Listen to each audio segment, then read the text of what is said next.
दोस्तों अभी आप देख पा रहे होंगे HDFC बैंक परिवर्तन ECSS प्रोग्राम 2025-26 के लिए जो अप्लाई प्रक्रिया स्टार्ट किए गए हैं उस वेबसाइट पर है। और यहाँ पर बताया गया है कि ये स्कॉलरशिप क्लास 1 से लेकर 12 तक के बच्चे के लिए भी चलाई जाती है, डिप्लोमा वाले बच्चों के लिए भी, ITI वाले बच्चों के लिए भी, पॉलिटेक्निक वाले बच्चों के लिए भी। और जो बच्चे UG या PG का कोई भी कोर्स करते हैं, कोई स्टूडेंट है तो इसका बेनिफिट ले सकते हैं। 75,000 रुपये तक बेनिफिट आपको मिल सकता है।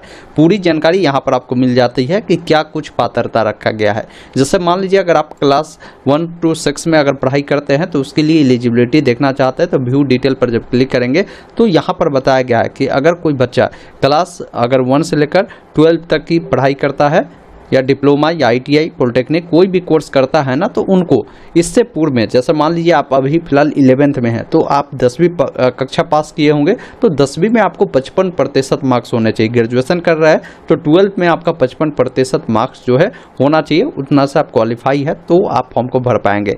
इसके अलावा आपकी पारिवारिक जो इनकम है ना वो 2.5 लाख रुपये से कम होना चाहिए, इससे अधिक होगा फिर फॉर्म को आप नहीं भर सकते हैं। बाकी कुछ ऐसे बच्चे हैं जिनकी फाइनेंशियल जो स्थिति है, पारिवारिक स्थिति वो काफ़ी दयनीय है पिछले 3 सालों से, वैसे बच्चों को जो है यहाँ पर प्राथमिकता दी जाएगी। आप इंडियन सिटीजन हैं तो आप फॉर्म को अप्लाई कर सकते हैं। बेनिफिट क्या मिलेंगे तो क्लास 1 से लेकर 6 तक के अगर आप पढ़ाई करते हैं इस बीच में तो आपको जो है 15,000 रुपये जो है बेनिफिट मिलेंगे। वही आप अगर 7 से 12 तक या डिप्लोमा ITI पॉलिटेक्निक करते हैं तो आपको 18,000 रुपये तक की जो बेनिफिट है आपको मिल सकती है।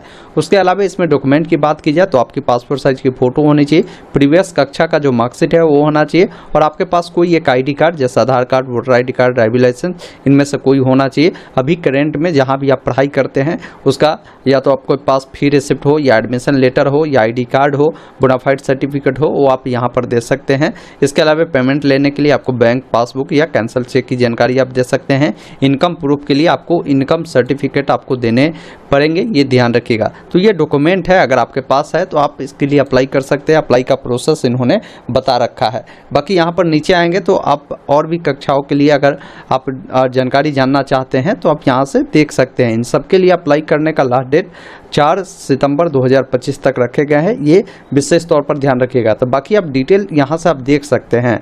जैसे बहुत सारे लोग जनरल ग्रेजुएशन कोर्स करते हैं तो इनको जो है 30,000 रुपये तक मिल सकता है। कोई प्रोफेशनल ग्रेजुएशन कोर्स करता है उनको 50,000 रुपये तक मिल सकता है। तो अलग अलग कोर्सों के लिए अलग अलग जो है अमाउंट यहाँ पर बताया गया है। कई बार आप में से बहुत सारे बच्चे ये जानना चाहते हैं कि सर इस पर अप्लाई तो हम करते हैं लेकिन हमको पैसा नहीं मिलता है, तो ऐसा नहीं होता। देखिए इसमें शॉर्टलिस्टेड कम बच्चों को होता है, किया जाता है, लेकिन पैसा मिलता है। अब इसकी जानकारी कैसे मैं बता रहा हूँ तो यहाँ पर रिजल्ट का भी एक पॉपअप दिया गया है। जब इस पर आप क्लिक करते हैं ना तो जितने भी स्कॉलरशिप के लिए अप्लाई होते हैं सबका यहाँ पर रिजल्ट ये लोग जारी करते हैं। अब यहाँ पर जैसे HDFC की मैं बात कर रहा हूँ तो यहाँ पर आप देखेंगे ना तो ये HDFC परिवर्तन का ये मेरिट रहा 925 बच्चों को इससे पूर्व में इसका बेनिफिट मिला है। आप देख सकते हैं जैसे इनको क्लास 2 के लिए जो है बेनिफिट मिला है। बाकी इनका एप्लीकेशन नंबर भी देखने को मिल रहा है, उनका नाम देखने को मिलता है। इस अकॉर्डिंग देखेंगे ना अलग अलग कक्षाओं के लिए बच्चों को शॉर्ट लिस्टेड किया जाता है, बेनिफिट दिया जाता है। तो ऐसा नहीं है कि आपको बेनिफिट नहीं मिलेगा।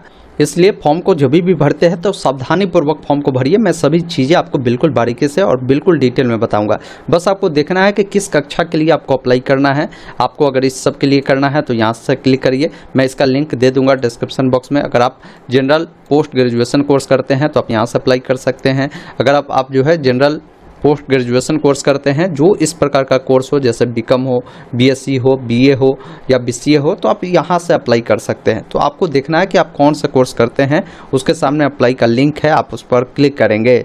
उसके बाद यहाँ पर बोलता है कि आप अपना मोबाइल नंबर या ईमेल आईडी देकर, अगर मान लीजिए पूर्व में कभी भी अप्लाई किया है तो आपका रजिस्ट्रेशन हुआ होगा तो आप उसको डालकर लॉगिन कर सकते हैं। लेकिन अगर आप पहली बार इसका फॉर्म भरने आए हैं तो एक ऑप्शन मिलता है क्रिएट एन अकाउंट का, जिस पर आपको क्लिक करना है। यहाँ पर जो भी आपका फर्स्ट नेम है लिखेंगे, लास्ट नेम लिखेंगे, अपना ईमेल आईडी, मोबाइल नंबर, एक पासवर्ड क्रिएट करेंगे, उस पासवर्ड को दोबारा डालेंगे, चेकबॉक्स पर टिक कर साइन अप वाले विकल्प पर क्लिक करना है। पासवर्ड बनाते समय ध्यान रखेंगे ABCD का बड़ा अक्षर, छोटा अक्षर, सिंबल, अंक आप जरूर उपयोग करेंगे। उसके बाद आपके नंबर पर OTP भेजा गया होगा, OTP को डालकर सबमिट वाले विकल्प पर आपको क्लिक करना है। इस प्रकार आपका मोबाइल जो है सक्सेसफुल वेरीफाई होता है। अब आपको जेंडर बताना है, लड़का है तो मेल, लड़की है तो फीमेल चुनेंगे। आप किस राज्य के निवासी है वो बताएंगे और वर्तमान में किस कक्षा में आप पढ़ाई करते हैं वो बताएंगे। आप देख लेंगे आप जिस भी कक्षा के लिए अप्लाई करते हैं वो कर सकते हैं। यहाँ पर सभी क्लासेस का जो है आपको नाम देखने को मिलता है। बाकी यहाँ से आप लैंग्वेज आप सेलेक्ट करेंगे। उसके बाद अगर आप दिव्यांग है तो यहाँ पर एस करेंगे, नहीं तो नहीं वाले विकल्प पर टिक कर अपडेट वाले विकल्प पर क्लिक करेंगे। इस प्रकार आपका जो डाटा है सक्सेसफुली अपडेट हो चुका है। अब स्कॉलरशिप के लिए अप्लाई करने के लिए देखिए अप्लाई नाउ का ऑप्शन है, इस पर क्लिक करना है। उसके बाद आपको बताना है कि आपको किस कक्षा के लिए जो है अप्लाई करना है। सेम आपके सामने वही अप्लाई का लिंक मिलता है, आप देख लेंगे जो भी कोर्स करते हैं उसके सामने अप्लाई नाउ वाले विकल्प पर आपको क्लिक करना है। उसके बाद यहाँ पर आपसे पूछता है कि वर्तमान में, जैसे मैं अभी 11th के लिए अप्लाई कर रहा हूँ तो बोल रहा है कि आप स्कूल में एजुकेशन लेते हैं। वही अगर आप ग्रेजुएशन में होंगे तो आपको कॉलेज का ऑप्शन मिलेगा। तो उसके बाद एक ऑप्शन देखिए मिलता है स्टार्ट एप्लीकेशन का, जिस पर क्लिक करना है। फिर ये आपसे पूछता है कि इससे जो प्रीवियस कक्षा है, जैसे मैं 11th के लिए अगर अप्लाई करता हूं तो मेरा 10वीं है, तो 10वीं में आपको एटलीस्ट 55% मार्क्स होना चाहिए। अगर वही ग्रेजुएशन के लिए करते हैं तो आपका 12वीं में 55% मार्क्स होना चाहिए। तो है तो आप एस वाले विकल्प पर क्लिक करेंगे। आपकी पारिवारिक इनकम पूछ रहा है कि 2.5 लाख से कम है तो आपको एस वाले विकल्प पर क्लिक करना है। यहाँ से चेक योर एलिजिबिलिटी पे क्लिक करेंगे। बाकी यहाँ पर बोलता है कि आपको आधार वेरीफाई करना होगा, तो एक ऑप्शन मिलता है वेरीफाई आधार कार्ड, जिस पर आपको क्लिक करना है। उसके बाद जो भी आपका आधार नंबर है यहाँ पर फिल करना है। उसके बाद नेक्स्ट वाले विकल्प पर क्लिक करना है। उसके बाद आधार से लिंक नंबर पर आपको जो है OTP भेजा जाता है। OTP को दर्ज कर सबमिट वाले विकल्प पर क्लिक करेंगे। उसके बाद आप अपना जो है 6 डिजिट का कोई भी एम पिन सेट करेंगे और डन वाले विकल्प पर क्लिक करेंगे। उसके बाद आपको जो है कंसेंट देना है, तो आपको जो है यहाँ से अगर आप सभी डॉक्यूमेंट का देना चाहते हैं तो सभी को इस प्रकार चेकबॉक्स पे टिक कर दीजिएगा। अलाउ वाले विकल्प पर आपको क्लिक करना है।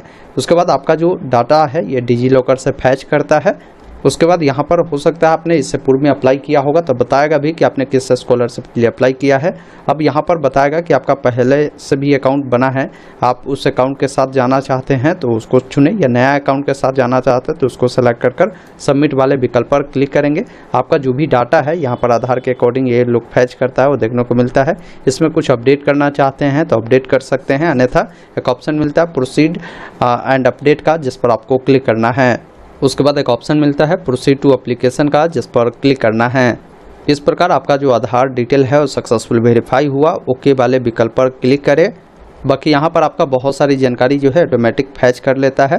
अब कुछ जानकारी भरना है, जैसे अल्टरनेट नंबर है तो आप दे सकते हैं, आपका व्हाट्सअप नंबर है तो आप वो अपना व्हाट्सअप नंबर देंगे।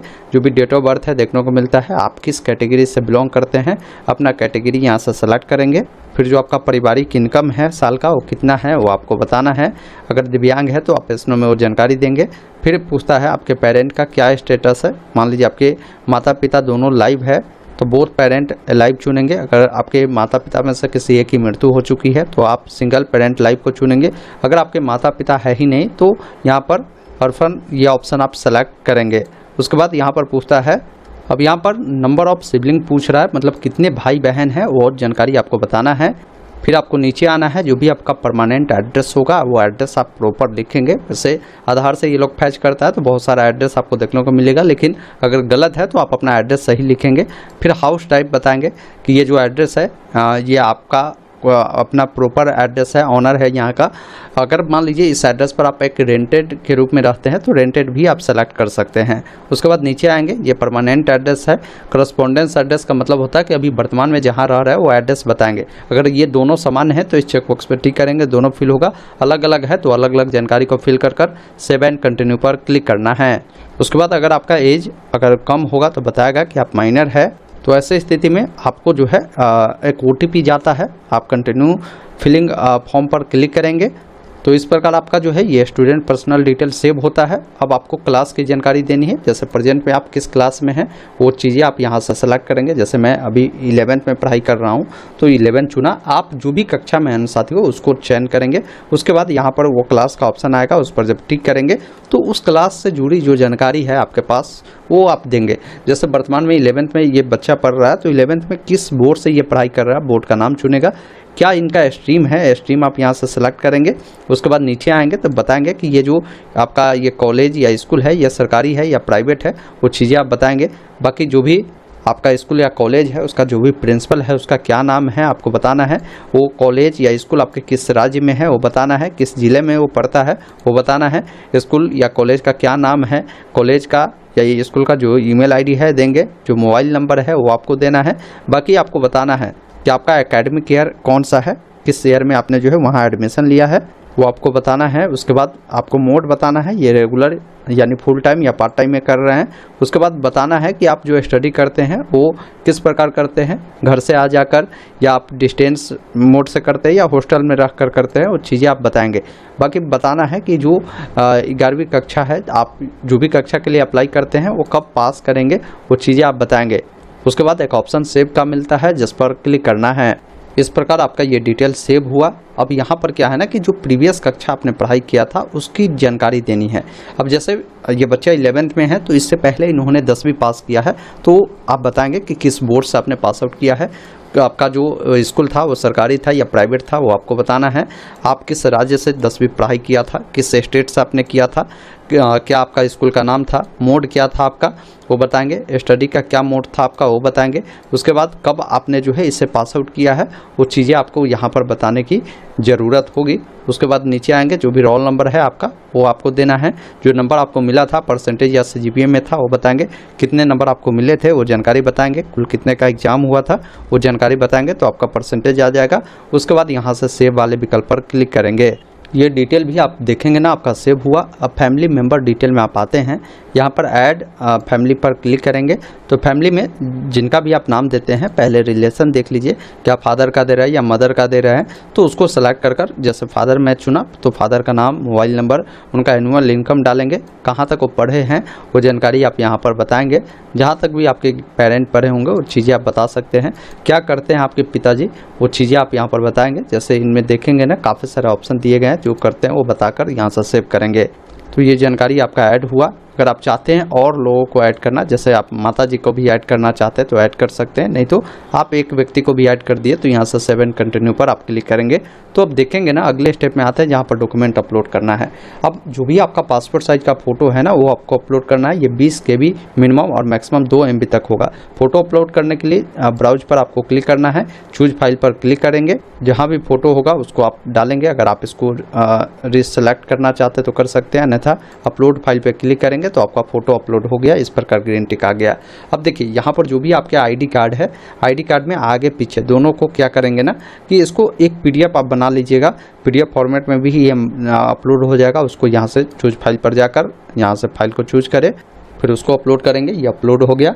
प्रीवियस कक्षा यानी प्रीवियस कक्षा का मतलब क्या हुआ कि आपने 10वीं जो पढ़ाई किया है तो 10वीं का जो मार्कशीट है, अगर वही आप ग्रेजुएशन के लिए अप्लाई कर रहे हैं तो 12वीं का मार्कशीट, तो ये देख लीजिए जो पास आउट पूर्व में किए हैं वो पासिंग जो आपका पास मार्कशीट है उसको अपलोड करेंगे।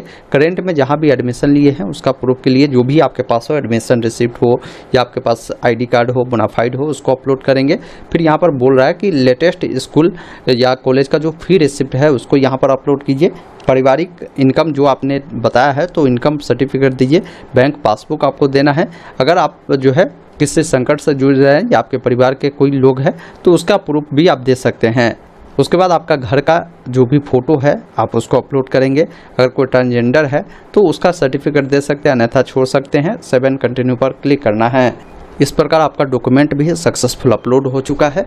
अब यहाँ पर रेफरेंस के लिए 2 व्यक्ति का नाम आपको देना है। जब इस पर आप क्लिक करते हैं ना तो ये वैसे व्यक्ति हो सकते हैं जो आपके परिवार के नहीं हैं, या तो आपके कोई टीचर हो सकते हैं, प्रिंसिपल हो सकते हैं, या इनमें से किसी अन्य व्यक्ति को दे सकते हैं। तो मैं कहूँगा टीचर जो है जो आपके बारे में जानते हैं उनका भी दे सकते हैं। उनका नाम, मोबाइल नंबर देकर आप यहाँ से सेव करेंगे तो यहाँ पर ऐड हो गया। फिर एक और टीचर को ऐड कर दीजिएगा।